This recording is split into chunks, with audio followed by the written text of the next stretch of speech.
এই কাজ করা হয়েছে।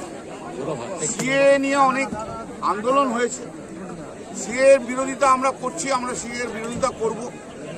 আমরা যাব মানুষের কাছে। শুধু ধর্মের খাতিরে, ধর্মকে দেখে মানুষকে বিচার করা, মানুষকে ডিভাইড করার কাজই হচ্ছে সিএ, আর অন্য কিচ্ছু না, অন্য কিচ্ছু না। ধর্মভিত্তিক এটাকে বিভেদ করার চেষ্টা, এটা হয় না। কোনো আইনের কোনো রেট্রোস্পেক্টিভ এফেক্ট হতে পারে না। যদি কার অধিকার অর্জন হয়ে থাকে, সে অধিকার কোনো আইন কেড়ে নিতে পারে না। অতএব যারা অধিকার পেয়েছে, সে অধিকার কেড়ে নিতে কেউ পারবে না। এবং ভারতবর্ষের বাইরে থেকে যে সমস্ত রাজনৈতিক ধর্মভিত্তিক যারা লোক আসবে, তাদের মধ্যে ধর্মভিত্তিক ভেদাভেদ করা হচ্ছে। এই ভেদাভেদের বিরুদ্ধেই তো লড়াই, এই ভেদাভেদের বিরুদ্ধে লড়াই। ভারতবর্ষের স্বাধীনতা পেয়েছে সমস্ত ধর্ম সম্প্রদায়ের মানুষের আত্মত্যাগ এবং বলিদানের মধ্যে দিয়ে।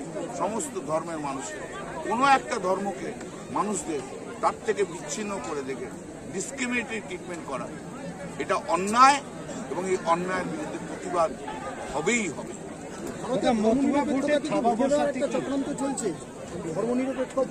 এই যে এটা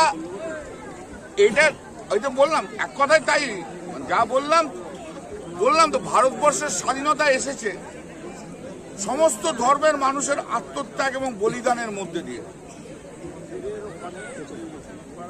সেই ভারতবর্ষ ধর্মনিরপেক্ষ ভারতবর্ষ, সেইখানটাকে রিলিজিয়ান বেসড ডিসক্রিমিনেশন এটা করা হচ্ছে। এটা তো ভারতবর্ষের মানুষকে বিভেদ আনার জন্য।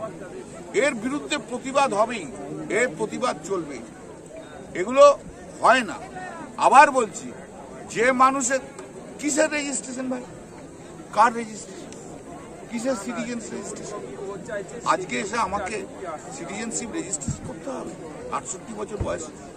হ্যাঁ, এটা হয়? এটা হতে পারে? প্রতিটা মানুষকে সিটিজেন রেজিস্টার করতে হবে। তুমি আধার কার্ড করলে, আধার কার্ড কম্পালসারি করলে, তাহলে আজকে এটা আসছে কেন? কি দরকার হচ্ছে তোমার? কেন দরকার হচ্ছে? যেখানে পাচ্ছ আধার কার্ড ক্যান্সেল করে দিচ্ছে। এসব হয় নাকি? এসব মোহাম্মদ বিন তুগলকের রাজত্ব হয়ে গেছে। নরেন্দ্র মোদী এবং মোহাম্মদ বিন তুগলকের মধ্যে কোনো তফাৎ নেই। মানুষ ভবিষ্যতে কি এনআরসি করার চক্রান্ত?